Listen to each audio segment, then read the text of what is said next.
ہرات میں حضور علیہ السلام کی اولاد سے ایک شہزادی بیوہ ہو جاتی ہے، تو وہ اپنے بچوں کو لے کر کے سمرقند میں آتی ہے اور پوچھتی ہے کہ یہاں کوئی شخص ہو جو مجبور لوگ، مفلوک الحال لوگوں کی مدد کرتا ہو۔ تو لوگوں نے بتایا کہ یہاں دو بڑے سخی لوگ ہیں، ایک مسلمان ہے اور ایک مجوسی ہے۔ تو اس نے کہا مجھے تو مسلمان کے پاس ہی جانا چاہیے، اور گئی اور کہا کہ میں مفلوک الحال ہوں، میرا خاندان رسول صلی اللہ علیہ وآلہ وسلم سے تعلق ہے، غریب الدیار ہوں، شوہر کا سر سے سایہ اٹھ گیا ہے، یہ بچے ہیں، تو آپ اگر میری مدد کر دیں تو میری سفید پوشی کا بھرم باقی رہے۔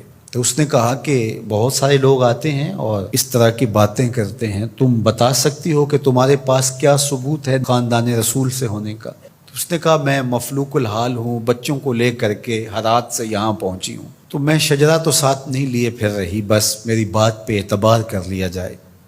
اس نے کہا کہ میں تیری بات پہ اعتبار نہیں کر سکتا۔ خیر وہ وہاں سے اٹھی اور اس مجوسی کے پاس چلی گئی اور اس کو جا کے بتایا کہ مفلوک الحال ہوں، یہ میرے چھوٹے یتیم بچے ہیں، میں رسول کریم صلی اللہ علیہ وآلہ وسلم کی اولاد سے ہوں، تو آپ اگر میری مدد کر دیں۔ تو اس نے انتظام کر دیا ایک چھوٹے سے گھر کا، اور جو ضروریات کی چیزیں تھیں وہ باہم پہنچا دیں۔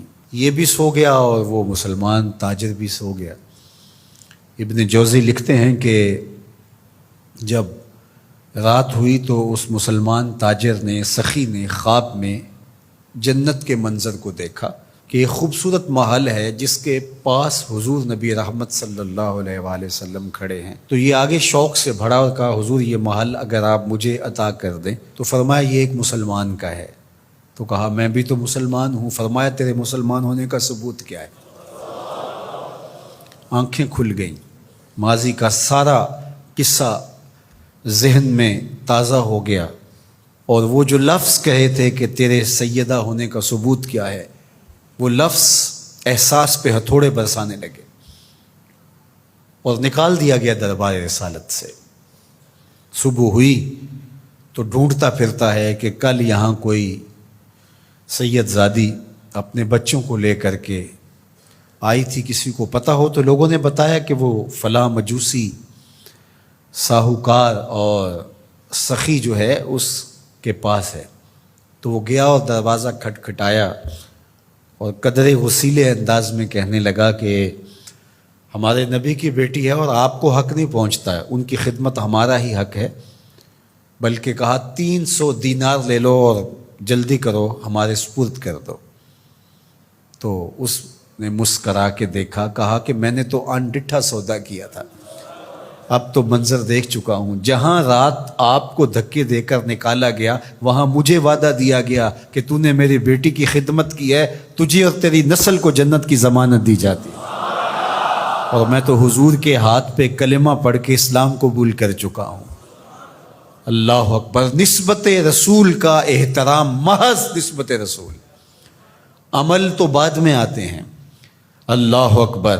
تو فرمایا کہ احبو لأہل بیتی لحبی، میرے اہل بیت سے محبت میری وجہ سے کرو۔ اللہ اکبر۔ امت کو سمجھنا چاہیے کہ اہل بیت رسول کا معاملہ کتنا حساس اور کتنا نازک ہے، اور آقا کریم نے کس قدر اس کو اہمیت کے ساتھ حجۃ الوداع کے موقع پر ارشاد فرمایا، اور دوسرا حضور علیہ السلام نے مقام خم پر باقاعدہ خطاب کرتے ہوئے ارشاد فرمایا۔ یہ مکہ اور مدینہ کے درمیان ایک جگہ ہے۔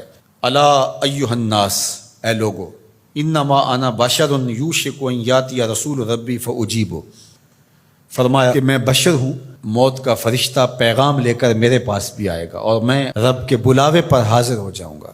وانا تارک فیکم ثقلین، لیکن تمہیں تنہا اور لاوارث نہیں چھوڑ کے جا رہا، تمہارے اندر دو بھاری چیزیں چھوڑ کے جا رہا ہوں، جس کو میرے حضور بھی بھاری کہیں وہ کتنی بھاری ہوگی۔ اولہما کتاب اللہ، ان میں سے پہلی چیز کتاب اللہ، اللہ کی کتاب، فیہ الہدی والنور فخذوا بکتاب اللہ واستمسکوا بہ، اس میں ہدایت ہے، اس میں روشنی ہے، پس اللہ کی کتاب کو مضبوطی سے پکڑ لو اور اس کے ساتھ تمسک اختیار کر لو، جڑ جاؤ اس کے ساتھ، لپٹ جاؤ، چمٹ جاؤ اس کتاب کے ساتھ، اپنا ربط کبھی بھی قرآن سے ٹوٹنے نہ دینا، قرآن کے ساتھ اپنے تعلق باطن کو کبھی کمزور نہ ہونے دینا، اس کی تلاوت دن کے اجالوں میں رات کی تنہائیوں میں تمہارا معمول حیات رہے۔ فحث علی کتاب اللہ، حضور نے ابھارا لوگوں کو کتاب اللہ کے ساتھ جڑنے کے لیے، وَرَغَّبَ فِيهِ، اور ترغیب دی کہ اس کتاب سے وابستہ رہو، اس کتاب سے جڑو، اس کتاب کو کبھی نہ چھوڑنا۔ ثم قال، پھر ارشاد فرمایا،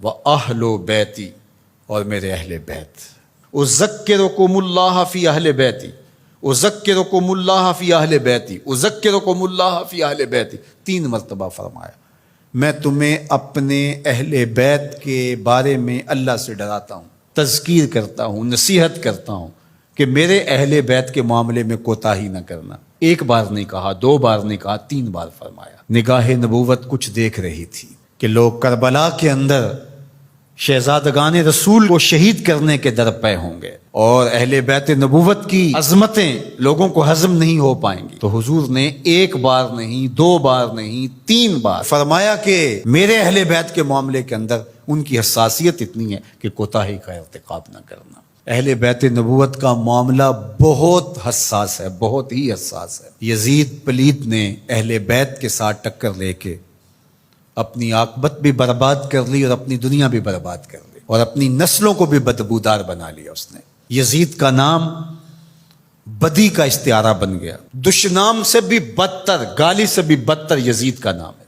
حضرت امام حسین رضی اللہ تعالیٰ عنہ حق کا استعارہ بن کے ابھرے، اور قیامت تک ان کا نام زندہ، روشن، سرخرو، کامیاب اور بامراد رہے گا۔ رہتی دنیا تک حسین کے نام کا جھنڈا اونچا ہی رہے گا۔ اہل بیت کے لیے دلوں میں محبت جو موجزن نہیں رکھتا سینے میں، اس کے سینے میں پتھر رکھا ہوا ہے، اس کے سینے میں کسی مومن کا دل نہیں رکھا ہوا۔ یہ پیار تو ہر وقت سلگتا ہے، لیکن جو